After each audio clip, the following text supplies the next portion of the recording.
The Bible is full of admonitions, reminders, commands for people to love God. For instance, Deuteronomy 30, verse 16, "For I command you today to love the Lord your God, to walk in His ways, and to keep His commands, decrees, and laws. Then you will live and increase, and the Lord your God will bless you in the land you're entering to possess." A command to love God, isang utos na ibigin ang Diyos. Joshua 23, verse 11, "So be very careful to love the Lord your God." In Matthew 22:37, across the ages, the same theme would echo. Jesus replied, "Love the Lord your God with all your heart and with all your soul and with all your mind." So kung iisa-isahin po natin na hindi tayo matatapos ngayon sa dami ng mga verses na nag-uutos, nagtuturo na ibigin ang Diyos. So loving God should be natural because we were created by God. God does good to us. Dapat natural lang na iniibig natin ang Diyos. Psalm 116 verse 1, "I love the Lord for He heard my voice. He heard my cry for mercy." So siyempre, yung lagi nakikinig sa atin, tumutulong sa atin, natural na mamahal natin. So loving God is only natural. And loving God is necessary. Kailangan din. Hindi lang natural, dapat din, at kailangan nating ibigin ng Diyos. Psalm 31 verse 23, "Love the Lord, all His saints. The Lord preserves the faithful, but the proud He pays back in full." So kung minamahal natin ang Diyos at faithful tayo sa Kanya, iniingatan niya tayo. So kailangan mahalin ng Diyos, natural mahalin ng Diyos. 1 Corinthians 16:22, "If anyone does not love the Lord, a curse be on him." So ang hindi iibig sa Diyos ay sumpain. Malinaw na malinaw. Ibigin ng Diyos, mahalin ng Diyos, utos, itinuturo, may mga benefits, natural lang. Pero ang tanong, how can material, physical, and to see it to believe people love God who is a spirit, who is invisible? Paano ba iniibig yung hindi nakikita? Paano ba minamahal yung hindi mo naman nadidinig talaga yung tinig na eto, may sound waves na didinig mo talaga? Paano namamahal yung hindi nayayakap at hindi yung mayakap, hindi nag-aabot ng kape? Paano namamahal yung nasaan nga ba siya? How can we love God and how can we love an invisible God? Yan po ang pamagat ng ating pag-aaral. At nawa pagpalain tayo ng Panginoon at magpakilala pa siya ngayon ng higit sa dati. Salamat, Panginoon, maaari po kaming magbulay-bulay, mag-aral na yung salita. At dahil inuutos niyo at itinuturo na kayo mahalin, ituro niyo nga sa amin kung paano ginagawa ito, gayong hindi namin kayo nakikita. Reveal yourself to us in many and deeper ways. And Father, may you enable us to really love you.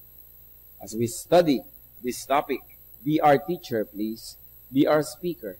Lift us up out of ignorance, out of being underinformed, out of little knowledge, so we can know you more.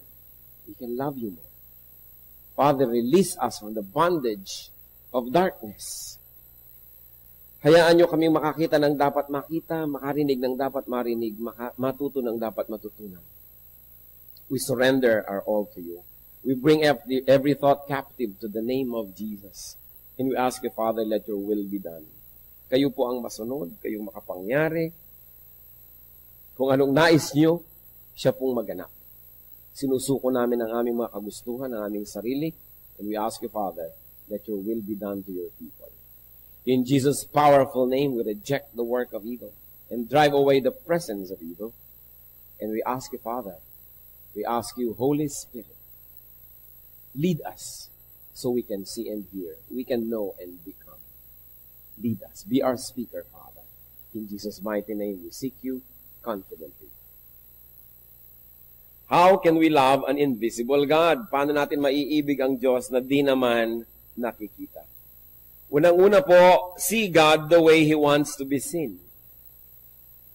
Kailangan tingnan natin, sulyapan, titigan ang Diyos kung paano niya gustong makita siya at hindi sa paraan na gusto nating makita natin siya. Do not insist on seeing God physically. Huwag pong ipagpilitan na makita ang Diyos ng ating mga mata. Because God is Spirit.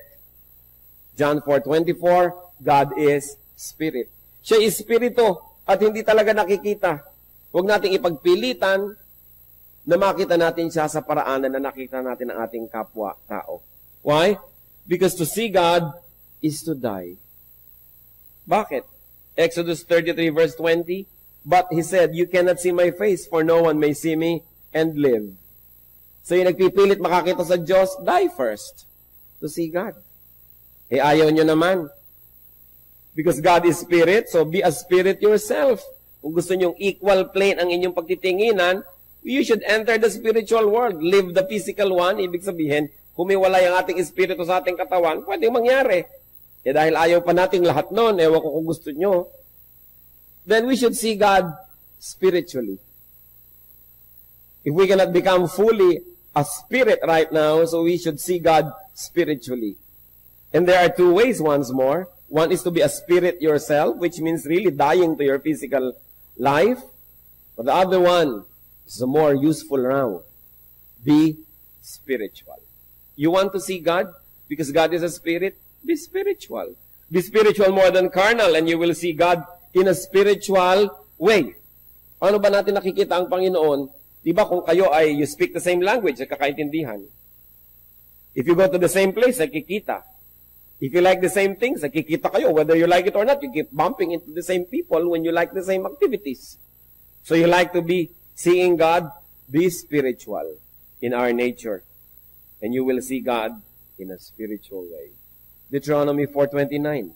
But if from there you seek the Lord your God, you will find Him if you look for Him with all your heart and with all your soul. So ang naghahanap yung puso, yung kaluluwa, hindi lang yung mata. Sapagkat ang Panginoon, kung nabubuhay tayo sa paraang espiritual, makikita natin siya. Because as I have been repeating all along, because God is a spirit. So we should see God indirectly. Hindi directly. Yung diretsong nakakakita sa Diyos, sabi niya, namamatay o kailangan patay ka na. Para talaga lubos na, diretso. But we can see God indirectly because God usually reveals Himself indirectly. In other words, through reflections. Through reflections, we can see God. 1 Corinthians 13:12. Now we see but a poor reflection as in a mirror. Then we shall see face to face. Pero kailan yun? Then, later, when the Lord comes. Now I know in part, then I shall know fully, even as I am fully known, even right now. So kilala ko ng Diyos buo ngayon, pero konti lang pagkakilala ko sa Kanya, hindi lubos. Ngayon nakikita ko lang, reflection, pero darating ang panahon, face to face. In other words, ang Panginoon sa Biblia, nakita po natin kung paano magpakilala. Sometimes darating light. Sometimes sound. Mga dumadagundong na mga kulog o mga kidlat o sabay. Nagpakita ang Panginoon kay Moses as burning bush. Nag-aapoy lamang na isang kahoy doon, isang halaman tuyot. Nagpakita at nagsabit, nagparinig ang Panginoon sa pamamagitan ng mga prophets niya. Hindi naman siya gumagawa ng personal appearance para kakausapin. Yung mga prophet na kinakausap. Pagkatapos yung prophet ang magsasalita, indirect. And even the Father revealed Himself through the Son. So sa pamamagitan ng Diyos Anak, yung Diyos Ama ay nagpakilala rin, indirect. Hebrews 1:1-2. In the past, God spoke to our forefathers through the prophets at many times and in various ways. But in these last days, He has spoken to us by His Son, whom He appointed heir of all things, and through whom He made the universe. As you see, even the creation of the world by the Father was made through the Son, hindi rin direct. Laging may mga reflection. Ganon din naman ang ating Eastern, Oriental culture, bihira yung diretso, laging may mga parinig, sabi nga nila mga palipad na hangin, mga paligoy-ligoy, may mga padri-padrino, hindi laging direct. Kasi pagka-direct, di natin kaya. Kaya kung minsan iko-correct tayo na isang tao, hahanap pa ng padrino, sabihin mo naman sa kanya, magbago-bago. Kasi pag diretso, kung minsan na-open tayo, hindi natin kaya. Pati rin pag-ibig, may mga hindi makapagtapat, may mga tulay-tulay pa, mga taga-sabi-sabi, yung pala naunahan na siya na yung sumalakay. Kasi hindi tayo diretso. Ganon din yung culture na nakikita natin sa Bible, may mga dinadaanan. So mahalaga na tayo man, nadadaanan ng blessing patungo sa iba. Hindi tayo yung lagi na lang bantay sa lakay. Kung binibigyan tayo ng marami ng pagpapala ng Diyos, siguro hindi atin lahat yun ipinaabot sa iba, pinapadaan sa atin, hindi natin dapat sinosolo agad. Kaya, merong mga dinadaanan. Napakahalaga yun. So, paano nagpapakilala ang Diyos? Saan-saan ba siya dumadaan? We can see God through, first and foremost, His Word. Gusto niyong makita ang Diyos? Gusto niyong mahalin ang Diyos? Eh di, alamin niyo muna yung pwedeng malaman, yung nakasulat, yung nababasa, yung nakatape, naririnig, yung nakabraille, nakakapa. In other words, bago tayo lumampas doon sa very basic, very fundamental, doon muna tayo maglagi. So you want to know God? Huwag muna yung kung ano-ano mga revelation at mga tinig-tinig na nadidinig. Know God first through what He has already said and what is already written in the Bible. Hindi sari-sari mga revelation ang hinahanap natin, ay yun lang mismong nakasulat doon sa Bible, di pa natin alam. Pag hanapin mo ng Titus, akala relo. Hinahanap yung sound sa New Testament. Tapos gusto pa, maraming revelation, ng mga direct revelation. Siyempre, bago muna tayong pagpakilala ang Diyos sa ganung paraan, ubusin muna natin yung nandun. Kaya ba nating ubusin yung nakasulat na? Sabi, gusto ko pong makilala ang Diyos, makita ang Diyos. Eh, ba't ka nakatingin sa ulap? Masisilaw ka lang dyan. Papasukan ng kulisa pang iyong mata. Yumuko ka doon sa Biblia mo, tingnan mo, dahil makikilala mo at makikita mo doon ng Diyos. Because we can know God through the Word. 1 Samuel 3:21. The Lord continued to appear at Shiloh, and there He revealed Himself to Samuel through His Word. Hindi ko ano mga ulap na nagkikislapan, mga araw na nagdi-dribble, hindi mga bituing bigla na lamang nagsasayawan. Hindi ganun magpakilala ang Diyos. Nagpapakilala siya sa nakasulat niyang salita. Hindi ko ano mga kababalaghan, mga pangitain. Kasi kadalasan yung iba nag-hallucination na, sari-sari ang nakikita. Unahin muna what is known and what is seen and what is visible and readable. And then see God the Father through God the Son, through the Lord Jesus Christ. And of course, not His physique. Hindi na naman yung katawan. Pinagkakaguluhan na naman yung bangkaprasong tela sa Italy, yung ba talaga ang x-ray ng mukha ng Diyos. Physical na naman. Yung ba talagang mga bato sa banahaw na nakauka yung mga hakbang, yun ba talaga ang bakas ni Jesus? Ito ba talaga ang koronang tinik? No? Na isinuot ni Lord? Ito ba talagang nasa loob ng aking kwintas na relikaryo? Tunay, nakaprasong kahoy na nagmula sa krus na pinagpakuan kay Jesus? Ito nga bang nasa loob nitong aking mahiwagang bote, pinutol na buhok ng Panginoon? Ito ba ang kanyang koko, ang kanyang ingrown? Ang daming ganyan eh. Pinagkakaguluhan, maniniwala kayo sa dami ng may suot ng kaprasong kahoy na nagmula sa krus ni Kristo, pag pinagdugtong-dugtong nyo, isang gubat na. At bakit mga yung gustong maniwala ay naniniwala agad, samantala ang mga Hudyo ay sinusunog ang kahoy na pinagpapakuan ng namamatay. So anong aabutan nyo? So alam na alam nyo. Meron pa nga sa Italy, isang buong bahay. Dinadayo ng karami-raming tao. Dahil sabi, doon daw sa bahay na yon, ipinanganak ang Panginoon. Eh bakit nasa Italy? Binuhat daw ng mga anghel. Maraming naniniwala. Yung pong mga masyadong mahilig na makita ang Diyos in a physical way, sari-sari ang makikita. So we are not interested with His physique, with the physique of the Lord, but with His ideals. Not with the way He looked, but with His personality. Not with all the kitchen implements and utensils He used, but His traits.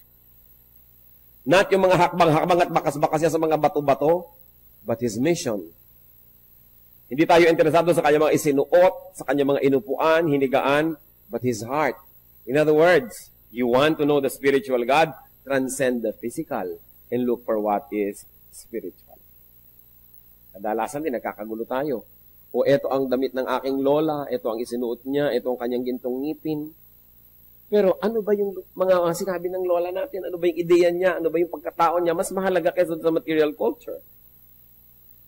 Kaya yung pagpapakilala, hindi lang sa nakikita, lumalampas. Minsan sabi ni Philip kay Lord, Lord, ipakilala niyo naman sa amin ang Ama. Sabi sa John 14 ng Panginoon, verse 9, Jesus answered, Don't you know me, Philip? Even as I have been among you for such a long time? Anyone who has seen me has seen the Father. How can you say, show us the Father? So gusto niya makita talaga ito, nakabukod, may bigote, matanda na, puti ang balbas. Physical na physical, cartoon na cartoon. Sige pa, paano mo masasabi, ipakilala ko sa iyong Ama? Hindi pa ba ako kilala? Kung ano ko siya yun? Kung anong ipinakilala ko sa inyo, siya yun. Paano natin ipapakilala ang Diyos sa mga tao? Dapat nasasabi din natin kung ano nakikita mo sa akin. Yun ang Panginoon. Sabi mag-Bible study naman tayo, ipakilala niyo yung Diyos sa amin. O sige. Tapos ang ganda-ganda ng lesson sa Bible study, tapos yung buhay mo ang layo-layo doon sa lesson. Yung nakakalito yata. Kasi ang tunay na pagpapakilala ay sa pamamagitan ng ipapakita natin kung ano naging epekto sa atin, ang ipinapakilala natin. Gusto natin ipakilala ang Panginoon, makita sa buhay natin. Kahit malang hindi pa perfect yun at hindi pa kumpleto, nakakakita naman sila ng pag-asenso. Kamukha ka naman ng Diyos more and more. Then you become credible. So we see God through the Son. We also see God through creation. Ewan ko kung hindi kayo absent no, sa mga biology classes. Titingnan nyo sa ilalim ng microscope, sa loob ng microscope, yung mga kung ano mga cells. Makikita nyo na may Diyos. Bakit ganito? Yung mga cells na gumagawa ng pagkain sa halaman, nandun sila sa ibabaw ng dahon at wala sa ilalim kasi nandun yung araw. Paano nila nalaman doon sila pupunta? Kaya nalilito sila pag dinedekorasyon nyo ng ilaw yung halaman, may ilaw sa ilalim, nalilito yung cells kung saan pupunta. Pero meron silang dapat kalagyan. Pag tumingin kayo sa kalawakan, gumamit kayo ng mga kung ano-anong telescopes, nakikita nyo may Diyos. May designer eh. Kung nakikita nyo, bakit nga ba ang buko? Bakit ang nyog? Ang kapal ng balat. Kasi sa taas ng puno, pag nalaglag yung bunga, kung walang kutsyon, edi nabiyak. May kutsyon. Diba? At kung nahulog siya sa tubig, yun ang kanyang floater. Lulutang. Madadala ng alon sa kabilang pulo, dadami yung nyog. Kasi alam niyo naman yung creation, utos ng Diyos, magparami kayo. Kaya pati nyog, nagpaparami, lumulutang sa tubig. O yung mga puno ng nara, yung mga bulaklak nila, merong laki-laking parang pakpak. Para pag nalaglag, dadali ng hangin sa malayo, makakapagtaning din sa malayo. Yung iba naman, ang tatalino, nagpapatuka sa ibon, kasi ang tamis nila. Tutukain ng ibon. Alam nyo kung ano mangyayari sa ibon? Pagdating banda doon sa malalayo, sige, siyempre, what comes in must come out. O dito naman lalabas yung buto. O doon na natanim, may kasama pang fertilizer agad. Tutubo na naman. Alam niyong may Diyos. Pag nahiwa kayo, bakit nag-aampat yung dugo pagkatapos nun? Ang nangyayaring proseso. Kung paano yung mga cells natin ay sumasabog pag nasa may mga bunga dito at may oxygen and they release threads like thrombins. Nagiging parang mga net. Sinasalo nila ngayon yung mga ibang cells ng blood. Kaya sila naaampat pag nahahanginan, tumitigas. So, tumitigil ang pagdugo. Alam nga namang tsamba yun. Kaya sabi sa Colossians 1:15, He is the image of the invisible God, the firstborn over all creation. And Romans 1:20, For since the creation of the world, God's invisible qualities, His eternal power and divine nature, have been clearly seen, being understood from what has been made, so that men are without excuse. Sabi, mula pa noong umpisa, nung nilikha ang Diyos, ayan nagpapakilala na ang Diyos mula sa mga bagay na kanyang nilikha. Hindi mo na kailangang akyatin yung langit para mo siya makita. Biyakin mo lang yung nyog. Malalaman mo na, ang linis naman ng tubig nito. Paano nangyari? Hindi ba kayo nagtataka ang mga halaman? Yang lupa, pareho lang naman. May puno ng siniguelas, may puno ng mangga, may puno ng kamatis. Pare-pareho lang ang sinisip-sip nila ng nutrients, pare-pareho lang lupang nananiman. Ang bungang naglalabasan, iba. Pag dumaan na sa kanila, napipili nila na, itong ilalabas ko, yung ganitong lasa, yung ganun. May creator. Kaya sabi, walang excuse ang tao. Para hindi sabihin, hindi ko naman kasi nakita ang Diyos. Huwag mo akong sisihin na hindi naniwala. Wala naman ako nakitang proof. At ang lagay, lahat ay tsamba. Bakit yung mata natin nakakakita? Bakit kurap ng kurap? Hindi mo na iniisip kumurap. Alam nga namang may tatalsik, iisipin mo pang kumurap. Kurap, natalsikan ka na. So nagkukusa na. Inuutusan nyo ba ang puso nyo pumintig lagi? Kahit tulog nga kayo, pumipintig. Kasi, may designer. Sabi siya sa creation of the world, the invisible nature of God is seen through the visible things that He created. So, nakikita pala natin ang Diyos. Huwag kayo magreklamong di natin nakikita. Hindi ba yung mga katutubo, lalo yung mga Indian sa mga pelikula, titingnan nila, may apoy dito, alam nila, 3 hours ago may nagsindi dito. Nakita lang nila yung ginawa, alam nilang may gumawa. Titingnan nila yung mga bakas-bakas sa mga hayop. Alam nilang, may hayop na dumaan dito, may bakas eh. Ano ba ang bakas ng Diyos sa buhay natin? Kailangan pa ba natin siyang makita literally para maniwala? Paano pa nakikita ang Diyos mula after creation? Nakikita natin ang Panginoon through personal revelation to us.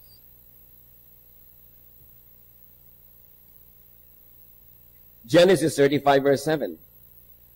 There he built an altar, and he called the place El Bethel, because it was there that God revealed himself to him when he was fleeing from his brother. So maraming paraan ng pagpapakilala ng Diyos. Meron na sa pamamagitan ng nature, meron sa pamamagitan ng kanyang salita, at merong very personal din. Nagpapakilala. Nagpaparamdam. Kumakausap sa atin. Sa paraang di natin alam kung paano. Pag sinasabi sa Bible na, and God said to Abraham, nadidinig ba niya talaga yung boses? O nai-imprint pa sa kanyang puso? Hindi sinasabi sa Bible kung paano. Pero nagpapakilala.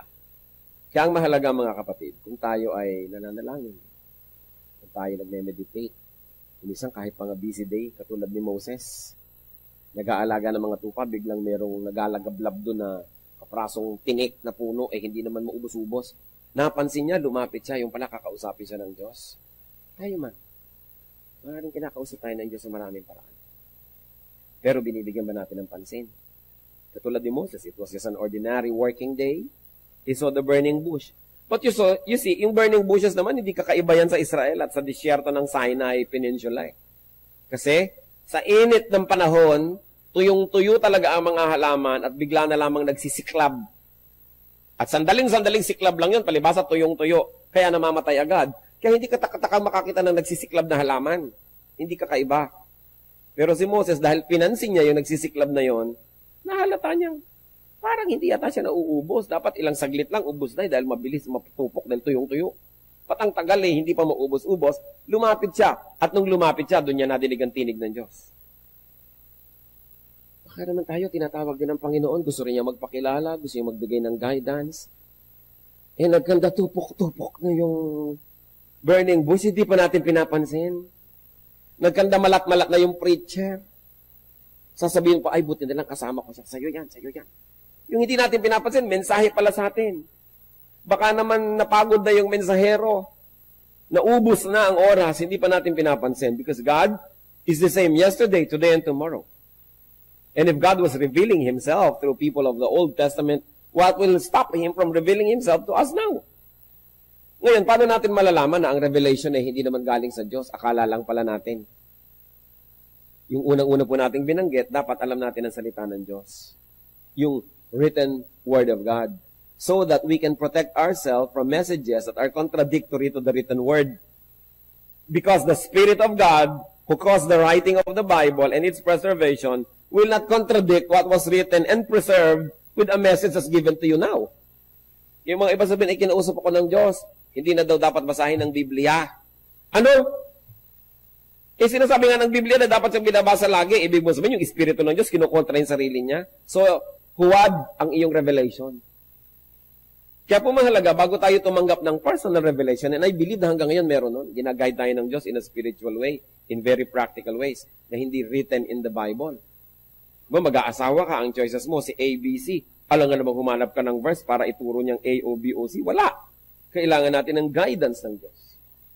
Magne-negosyo ka, ano ba? Magtatayo ba ako ng tindahan ng gulong? O magtatayo ba ako ng vulcanizing na panggawa ng gulong? O ano bang gagawin kong negosyo? Wala yun sa Bible. Pero interesado na ng Diyos sa detail ng buhay natin na yun. Meron siyang perfect will for all of us. So kailangan na yung revelation.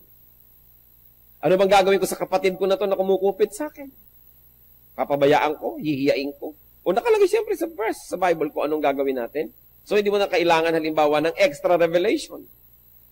Nagdadalawang loob ka, ano bang gagawin ko dito sa asawang ko? Hihiwalayan ko kaya to? Alam mo, sabi sa Bible na ang mag-asawa ay mag-asawa habang buhay. So bakit mo pa iniisip yan? Anong revelation ang inaantay mo? Yung sulsulang ka ng revelation na gawin mo yung gusto mo? Na contradictory sa nakasulat? Kaya meron po mga tao masyadong mahilig sa revelation. Alam daan nyo? Kasi gusto nilang takasan yung written word of God. Humahanap sila ng ibang maisasangkalan para gawin yung gusto nila. Kaya kailangan tayo may naniniwala sa present day revelation. Unang-una, it must be referred to the Word of God. Because the revealed will to you will not contradict the written word that has been revealed to everybody else since the start. Kaya na-check po natin, kaya mahalaga is to know God through His word. And then, there is also such a thing as personal revelation. So, nagpapakilala ang Panginoon. Tayo po na nabubuhay sa pagsunod sa Panginoon, nakikita natin yan, kinakausap tayo. At sa pagsunod natin, napapatunayan natin yun nga ang kalooban ng Diyos. Pero tiyakin po natin, bago tayo susunod sa anumang iniisip natin na revelation, i-refer muna sa written word of God. And that is the standard by which we measure the authenticity of whatever revelation we receive. How else can we see God? Believe it or not, but you can see God through yourself. Nilikha tayo sa wangis ng Diyos. Nakikita din natin ng Diyos sa pamamagitan natin. Nananalamin tayo, hindi physically but spiritually, and we see God. Nakikita rin natin yung kabutihan niya, yung kanyang pag-ibig, yung kanyang kabaitan. Minsan nakikita rin natin yung kanyang pagdidisiplina. Nakikita natin yung kagustuhan nating maging tama at itama ang nasa paligid. Nakikita natin yun because God also reflects His image on us. 2 Corinthians 3:18. And we who with unveiled faces all reflect the Lord's glory are being transformed into His likeness with ever-increasing glory, which comes from the Lord, who is the Spirit. So you want to see God? Look at yourself. Look at other people also, especially those who are growing in the Lord. You will see parts of God. You will not see the whole of God, but you will definitely see parts of God. So ano pong makokonclude natin? That God is not really invisible. That God is not really impossible to see. Kaya lang, hindi natin dapat ipilit na makita siya in a physical way. Those who insist on seeing God physically end up making their own gods. Yan ang panganib. Yung nagpipilit na makita ang Diyos sa isang paraan na physical, sa pamamagitan ng mata, mahipo, sa pamamagitan ng kamay, ay gumagawa at umiimbento ng kanilang mga Diyos-Diyosan. At itong dahilan, kaya naging talamak ang idolatry. Hindi kontento ang tao na makita ang Diyos sa spiritual way, through His reflection, indirectly, through His word. Gusto pa nila physical masyado. Kaya gumagawa sila ng mga Diyos-Diyosan. Psalm 115, verses 2 to 8. Why do the nations say, where is their God? Hinahanap daw ng mga bansang hindi mananampalataya. O nasaan ang Diyos nyo? Nasaan? Patingin! Our God is in heaven. He does whatever pleases Him. But as for these people, na gustong nakikita ang Diyos, but their idols are silver and gold, made by hands of men. They have mouths but cannot speak, eyes but they cannot see. They have ears but cannot hear, noses but cannot smell. They have hands but cannot feel, feet but they cannot walk, nor can they utter a sound with their throats. Those who make them will be like them, and so will all who trust in them. So itinatanong dito, bakit ba tinatanong ng mga taong ayaw maniwala sa Diyos kung nasa ng Diyos natin? Ewan ko kayo, kung natatanong kayo ng mga kamag-anak nyo, o magsisimba na naman kayo, wala naman kayong Diyos doon. Nasaan? Patingin. Kailangan nahihipo, nahahaplos, pupunasan, nakikita. Sabi niya, yan daw sinasabi ng mga nations, where is their God? Sabi niya, our God is in heaven. Wala dito. Spiritually, narito, pero ang kanyang lubos na presensya, wala rito. At ginagawa niya kung anong dapat gawin, pero ang mga Diyos-Diyosan daw, ng mga gusto yan, ayan, silver and gold, gawa lang ng kamay ng tao. May bibig, may labi, pero di nakakapagsalita. May mata, pero di nakakakita. May tainga, pero hindi nakakarinig. May ilong, pero hindi naman nakakaamoy. May kamay, pero wala namang magawa't walang maramdaman. May paa, hindi makalakad, kaya nga pag ipinaparada, binubuhat, di ba? Eh kung naglalakad ba naman mag-isa, baka maniwala pa ako. Eh hindi, bubuhatin ko, tapos sasambahin ko, ako lang nagdadala sa kanya. Bakit? Sabi, hindi naman sila nakakapaglakad. Pag natumba, kailangan mo itayo. Pag umulan, kailangan mong payungan. So, bakit ako hihingi sa kanya ng proteksyon? Eh, sarili nga niya, hindi niya ma-protect. Sabi, they cannot even utter a sound with their throat. Sabi, in other words, wala silang magagawa, wala silang kayang gawin. At itong malungkot, those who make them will be like them. In other words, yung gumagawa niyan, yung nananampalataya dyan, ganyan din, wala ding magagawa. Tulad din nung kanilang pinananampalatayanan. So the nations ask, where is your God? Ang kailangan, visible. What is wrong with gods that can be seen? Konting isip, mga kapatid. Anong problema kung may Diyos na nakikita? Anong problema dito sa mga pinag-uusapan ng mga Diyos-Diyosan? They cannot see. And you know why? They cannot see you. Kasi they cannot see. They cannot speak, they cannot hear, they cannot smell, they cannot feel, they cannot walk. In other words, they are helpless. So those who make them will also be like them. Ano po ang malaking problema kung nakikita ang Diyos? Because a God that man can see, a God that man can perceive, a God that man can contain in his eyes, is less than man. Is inferior to man. Pag kaya niyong pagkasyahin sa inyong mata, hindi yun mas mataas kaysa sa inyo. Kaya pag tinignan natin ang kalangitan, kasya niyo bang pagkasyahin lahat? Hindi, dahil sa likod natin, sa kabila ng likod ng planeta, may hindi ka nakikita eh. Kaya walang hanggan. Eh kung nakikita mo yung buong Diyos, pag napagkasya nyo sa mata nyo, maliit. Kasi kasya sa mata nyo eh. Kaya yung hindi nakikita, mas mataas kaysa sa'yo. Kasi kung kaya mo siyang makita, baka hindi kanya kita. Kasi ikaw ang may kaya, merong power above the person or above that which you call God. What matters is not to see God, but to be seen by God. Anong gusto nyo? Nakikita nyo ang Diyos o nakikita kayo ng Diyos? Wala kayong gusto. Gusto nyo siyempre nakikita. Amen ba yun? Kung nakikita kayo ng Diyos, dapat hindi nyo siya nakikita. Kasi mas malaki siya kaysa sa inyo. Eh kung kita nyo siya buong buo, nagkasya sa loob ng inyong mata, hindi siya ganun kalaki. Kaya, mabuti yung hindi natin nakikita. It is one assurance na mas dakila kaysa sa atin. Mas malaki kaysa sa atin, kaya tayo nakikita niya, siya hindi natin makitang lubos, kapra-kapraso lang, sa kalakihan. Kaya pagkita mo buong buo, eto mula ulo, eto paa, eto 2 feet pa nga ang sukat, paano magiging Diyos? Ang liit. Kahit pa nga kasi laki ng planeta yan, kasi laki ng buwan, pag malayo ka, kita mo na rin buo. O di ba yung araw, ang laki-laki, pero kita mo rin buo. Lumayo ka lang. Ang Diyos, kahit sa kamag ko tayo, hindi mo makita ng buo, sobrang laki. Yun ang maganda. Hindi yung kayang-kayang i-contain ng ating senses.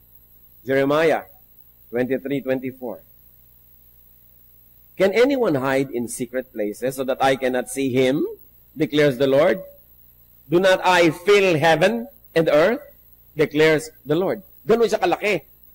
Kaya malaking insulto sa Diyos na gumawa ng physical image na representation niya.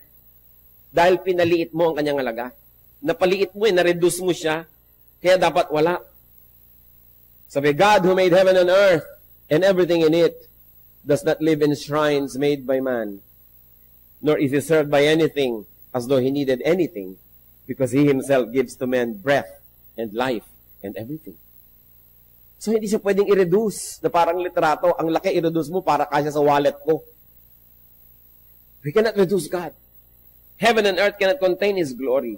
So, we content ourselves in not seeing Him fully, but only right now in seeing Him through reflections, seeing Him partially, seeing Him in us and in others, at pagdating ng araw, makikita na natin siyang ganap kung tayo ay kamukha na niya.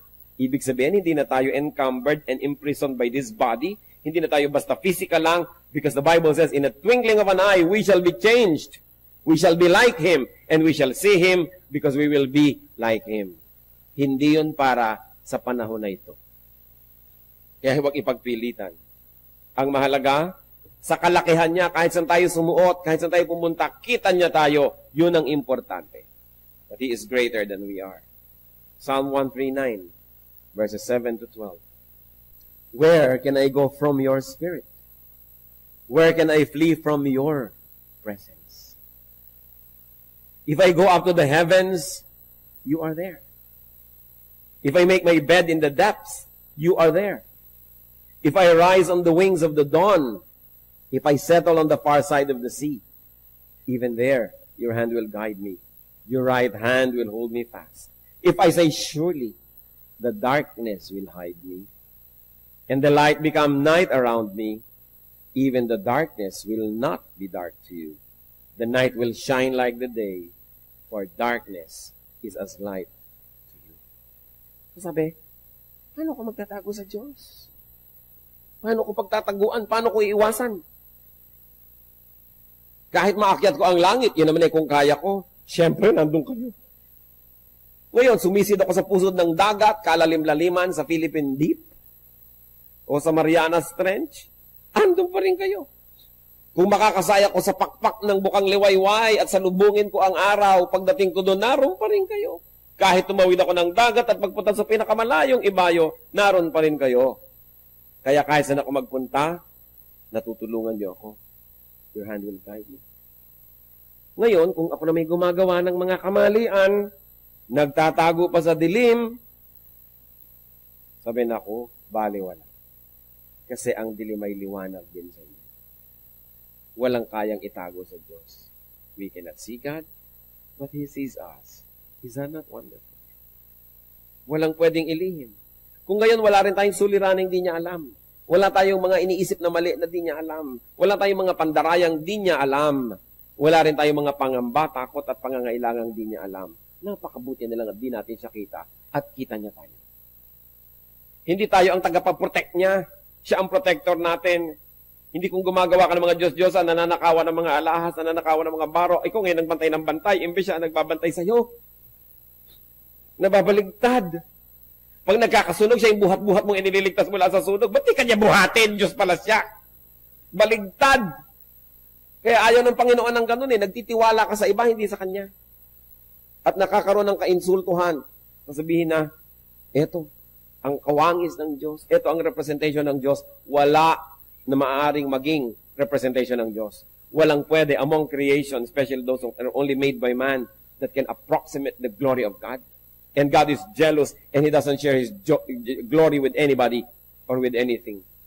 Kaya dapat kinikita natin yun. Hindi na lang dapat nakikita ang Diyos. Ayaw niyang pakita, pinipilit pa natin. Nagpapakilala naman sa maraming paraan. A God whom man cannot perceive. A God that man cannot see. A God that man cannot contain in His eyes is above man. Therefore, that God is God. Hindi kayang mapagkasya sa isang lugar. Hindi kayang magkaroon ng representation. And those who do not see and believe, those who believe, and those who love, despite not seeing, are blessed. Yung umiibig sa Diyos, kumikilala, sumusunod, kahit hindi nakikita ang Diyos, yun daw ang pinagpala. John 20, verse 29. Then Jesus told him, because you have seen me, you have believed. Blessed are those who have not seen and yet have believed. Kung minsan maririnig mo sa mga Kristyano, mabuti pa sila Peter, no? Mabuti pa sila James, nakita nila ang Panginoon, pinagpala naman sila. Pero sabi ni Lord, kayo nakakita sa akin at naniwala, natural lang, nakita niyo ako eh. Anong katakataka doon? Pero yung hindi nakakita at naniwala, yun ang lubos na pinagpapala. Sapagkat yun ang mas mataas na uri ng pananampalataya. 1 Peter 1:8. Though you have not seen Him, you love Him. And even though you do not see Him now, you believe in Him and are filled with an inexpressible and glorious joy. Yun daw po ang malalim na pagkakilala, yung hindi mo nakikita, yung naniniwala. What is important, brothers and sisters, is not to see God, but to be seen by God. So, love God the way He wants to be loved. Remember, ang pinag-uusapan po natin, how can we love an invisible God? Point number 1 natin is, see God the way He wants to be seen. At lahat ng diniscuss natin, may kinalaman doon. Pangalawa, love God the way He wants to be loved. Not the way we want. Treat God the way He wants to be treated, not the way we want to treat Him. John 4:24, God is Spirit, and His worshipers must worship in spirit and in truth. In other words, we want to love God, we love Him in spirit. How do you love God in spirit? First of all, fellowship with God in spirit, in the spirit. In other words, be spiritual. We can fellowship with God by being spiritual. How is that done? By being like Him in character. Pag yung character natin magkamukha, may genuine fellowship. Tulad ng mga dating mga anak, sons and daughters, hindi maintindihan ng magulang nila. Nung naging magulang na sila, yun, naintindihan na nila yung magulang nila. Mas nagkaroon ng connection, nagkaroon ng fellowship. Nagkakaroon tayo ng connection and fellowship with God. We get to understand God. We'll get to know more God when we become like God in character. Katulad ng hindi mo naiintindihan yung mga manager sa opisina, nung naging manager ka, naintindihan mo, then you can have genuine fellowship because you really understand each other. Because you know each other. You say, now I know Him, kaya pala. So paano natin makikilala ang Diyos? By being like God in our character. Pagka nagpapatawad na tayo ng mga mahirap patawarin, pag nagbibigay na tayo sa mga hindi karapat-dapat bigyan, pag nagmamahal tayo sa mga hindi kamahal-mahal, nalalaman natin, ganun pala ang nadarama. Ganun palang gawin ito. Ganito pala si Lord noon, nung ipinapako, nananalangin na patawarin ng Ama sa Langit yung nagpapako sa Kanya. Paano natin malalaman kung hindi tayo magpapatawad sa mga nagpapako din sa atin? You want to know God? Pass the way He passed through. Then you will understand. 1 John 3:2. Dear friends, now we are children of God, and what we will be has not yet been made known. But we know that when He appears, we shall be like Him, for we shall see Him as He is. When we transcend the body, we will be like Him, but not yet. Hindi pa nangyayari yun. But it can happen in an advanced way by being like God in our character. Ephesians 4:22-24. You were taught, with your regard to your former way of life, to put off your old self, which is being corrupted by its deceitful desires, to be made new in the attitude of your minds, and to put on the new self, created to be like God in true righteousness and holiness. Totoo, kung ano tayo, as is where is, minahal tayo, tinanggap ng Diyos. Pero hindi ibig sabihin, hanggang mamatay na lang tayo, as is where is pa rin. Kung minsan, merong isang babaeng hindi marunong magluto. Sasabihin sa kanyang asawa, bakit? Tinanggap ko naman ako nung araw, hindi ako marunong magluto. Nung nililigawan mo ako, alam mo naman puro fast food ang kinakain natin. O bakit ngayon 20 years na tayong kasal, hinahanapan mo ako makapagluto? O iba naman yung tinanggap kayo kung ano yung kalagayan nyo bago kayo ikinasal. Pero hindi naman ibig sabihin, lisensya nyo na yun na huwag nang umasenso habang buhay. Sasabihin nila lalaki, alam mo naman, bangag-bangag ako nung nililigawan kita, nagustuhan mo ako. Tapos ngayon, hahanapin mong magbago ako at mag-ayos. Siyempre, may anak na tayo, meron tayong mga babayarin na bills, ibinalik na naman ng PPA, no? Sa kuryente. PPA nga ba yun? Mahal na naman, tapos pabangag-bangag ka pa dyan. Hindi ko mo tinanggap kita nung araw na ikinasal tayong ganon, ibig sabihin, lisensya mo na yun, na ganon ka na lang habang panahon, dapat man umasenso ka. Tinanggap ka na nga ng ganon, di dapat umasenso ka naman bilang pag-appreciate na tinanggap kang ganon. Marami pong ganyan mga tao sabihin, bakit ganito na ako nun Oo nga, pero ibig mo sabihin, 20 years, 15 years, 5 years, dumadaan, ganon ka pa rin, hindi ka man lang aasenso. Ano ba sabi sa Bible? That God changes us from glory to glory, hindi yung the same. Kailangan mo maasenso. Sasabihin pa niya, 3 na nga ang anak ko sa pagkadalaga nung ako iniligawan mo ano naman magkaanak uli akong 4 ngayong asawa na kita, kung kani-kanino. Tama ba yon? Tinanggap ka na nga na gano'n, o kalimutan na ang nakaraan. Ibig sabihin naman, ayos-ayos na tayo. Alangan namang dumami na naman yung anak mo kung saan-saan gilid-gilid. Dahil lang tinanggap ka nun. Dapat umaasenso tayo, nag-iiba. We become better and better. So sabi, you were taught in your former way of life to put off your old self. Kailangan magbago. Put on the new self. And by that way, we will know God more and more. Habang nagiging deeper ang ating kabanalan, doon natin nakikilala ang Diyos. Kasi siya'y banal. Paano mo ba nakikilala yung banal? Di magpakabanal ka rin. Matthew 5:48. How can we love God? By being spiritual, by being like Him in character. Matthew 5:48, be perfect, therefore, as your heavenly Father is perfect. So we are to be like God. How do we know God more? By doing His deeds. John 14:12. I tell you the truth, anyone who has faith in me will do what I have been doing. He will do even greater things than this, because I am going to the Father. And as we work side by side with God, then we will know God. Napakaraming paraan para makilala at mamahal ang Diyos. How else do we love God? Love God in truth. Kanina sinabi natin, love God in spirit. Ibig sabihin sa ating character. Now naman, you love God in truth, in practice, in deeds concerning our daily life. We are to be like God in character, we will know Him more. We are to be like God in deeds. And when we do what He does, especially deeds concerning His church, then we will know Him better. Matthew 25:45, He will reply, I tell you the truth, whatever you did not do for one of the least of this, you did not do for me. So ano pa palang ginagawa ng Panginoon? Hinahanap niya sa atin na gawin yung mga ginagawa niya sa tao, sa church, yung mga ginawa ng Panginoon, dapat din natin gawin. Yung ginawa niya sa kanyang creation, what He did to His creation, inaruga, minanage, dapat ganun din ang gawin natin. And then we take care of nature, when we take care of the environment, we get to know God more, who is the creator of such environment. And when we do His will, we will know Him more. Seeing God spiritually results in strength and courage. Anong nagiging bunga pag lalo natin siya nakikilala?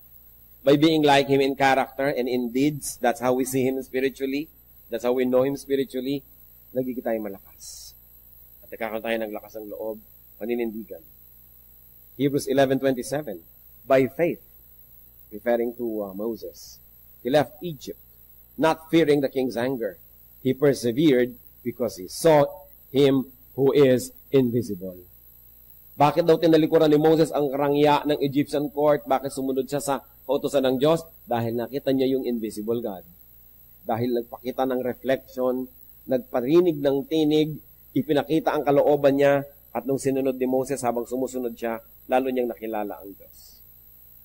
Not physically seeing God is not a disadvantage. The unseen God is great. The unseen is greater. What you see is less than you. Those that you cannot completely see are greater than you. Hebrews 11:3, by faith, we understand that the universe was formed at God's command, so that what is seen was not made out of what was visible. Ang lalim naman ng verse. Lahat daw ng nakikita natin ngayon, ginawa ng Diyos not from visible, but from the invisible. In other words, dati invisible yan. Dati dapat itong coaster na to invisible. Itong mic na to invisible. Ako dapat invisible. Kayo invisible. Pero mula sa invisible, ang kapangyarihan ng Diyos turned it into visible. Kaya nga nalikha yung earth, nalikha yung hangin, nalikha yung sun, nalikha yung lahat from nothing. From another form. In other words, the present form of anything has an equivalent in another consciousness, in another level of understanding, in another degree of spirituality. Kaya napakahalaga na maintindihan natin yun, na dalawa yan, hindi lang yung nakikita, may katumbas yan. Parang yung pera na hawak nyo, may katumbas na gold yun sa central bank. Pag walang katumbas, fake ang pera. So lahat ng nakikita rin natin sa physical world, may katumbas sa spiritual world. Katulad ng limbawa, nakita nyo yung asawa nyo na kasi mangot. Anong katumbas doon sa spiritual world? Siguro galit sa inyo, siguro naiinis, siguro nagsiselos. Kaya merong spiritual reason kaya naging ganda ng itsura ng mukha niya. Meron naman nakangiti. Ang pagkakangiti, hindi mo talaga mapigil. Mo in love ka, no? Di ba madaling makita yung ngiti ng in love? O ano yun? May spiritual reality, meron siyang love, lumalabas sa physical world. Yung physical, nagpapakilala lang doon yung spiritual. Kaya kung gusto nyong tunay na magwagi, hindi physical to physical ang labanan, spiritual. Kasi sabi sa Bible, our battle is not against flesh and blood, but against powers in the air, against principalities.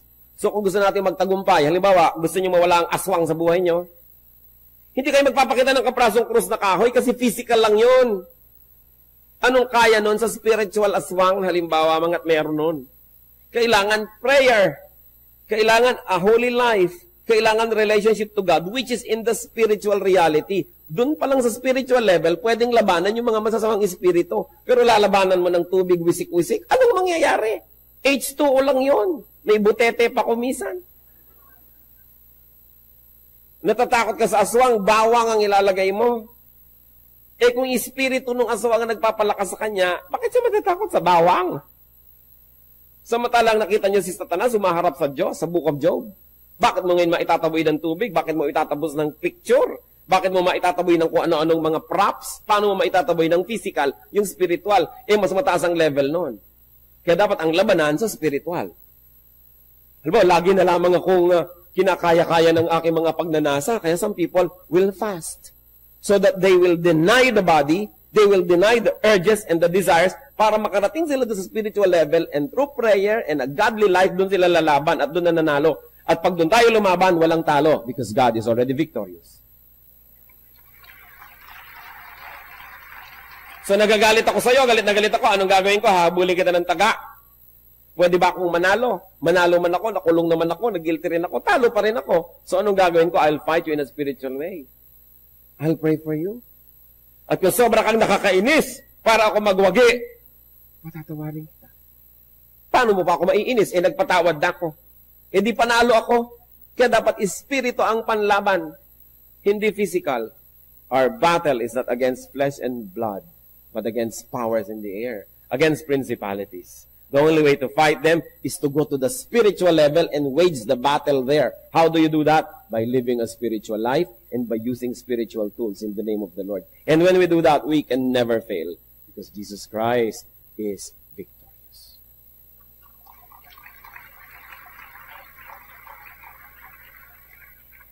Sana nagkakaintindihan tayo. Na ang pinapalakpakan nyo lang, hindi dahil tumataas yung boses, parang palakpak na. Palakpakan na ngayon. Diba? Yung talagang unawaan nating lubos kung bakit. Kasi, napakalalim na pinag-uusapan natin.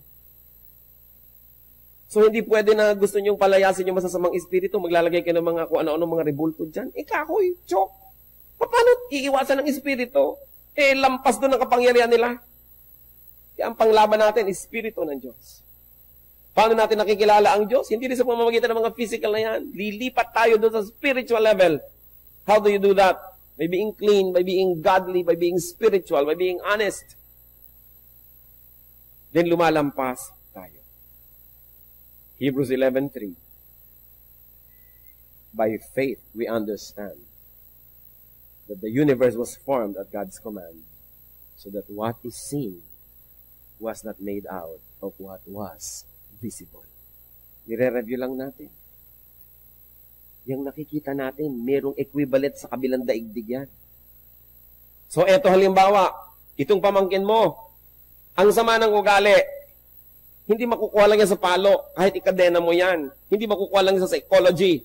Kailangan labanan mo yung espiritu na nagpapagawa sa kanya noon. Pupunta ka sa spiritual world, doon mo siya igagapos. Tapos, pag natalo na siya doon, susunod na yung katawan, matatalo din. Lagi, it is won or lost in the spiritual world. Kaya halimbawa, may tumutukso-tukso sa inyo. Sa isip nyo, natalo na kayo. Sila mo, sige, talagang bibigay na ako. Nagiintay lang yung katawan nyo ng time, ng chance para sumunod.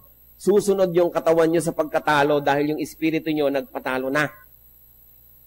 Pero pag yung espiritu natin, panalo, yung katawan susunod. Kaya anong sabi ni Paul? I beat my body to make it my slave so that it will not become my master. Hindi ako susunod sa katawan ko. Pasusunurin ko yung katawan ko sa espiritu. And that's how you know God in the spirit. You become very, very victorious in the spiritual world. Kasunod yung katawan. Kaya ako minsan may tatawag sa akin, Pastor, meron akong kilala, drug addict, kailangan maayos. Ang una kong tanong, gusto ba nung may katawan magayos? Ayaw kinakadena pa nga namin. Wala akong magagawa. Kasi kahit anong gawin natin dyan, pag nakahulagpos, gagawin niya uli. Sayang lang lahat ng pagod natin. Ngayon, kung siya mismo willing, gusto kong bumait pero di ko magawa, halika, magtulungan tayo. Pero yung ayoko bumait, ayoko. Wala tayong magagawa doon. Kasi sa spirito pa lang, nagpapatalo na siya. Paano gagawin mo sa katawan? Kahit anong gawin mo doon, matatalo pa rin. The battle is fought in the spiritual level. Kung lubos nating uunawain yun, dadali ang pagtatagumpay. Kasi doon sa level na yon matagumpay ang Diyos. Sa physical level, hanggang ngayon nagtatagumpay pa si Satan kasi hindi pa siya nakagapos. Kaya pag lagi kang physical at lagi mong kinakatang let's get physical, marami kang talo. Sana mag-physical ka lang sa exercise, okay yan. No? Pero kung puro physical, lahat ng tawag ng laman, lahat ng gusto ng desires, susundin mo, ano mangyayari sa'yo? Sunod-sunuran ka. Kaya yung po yung mga sunod-sunod sa katawan nila, yung sunod-sunuran, para mga hibang. I'll walk a mile for a camel. Can you imagine? Maglalakad ka 1 milya para laki makapanigarilyo?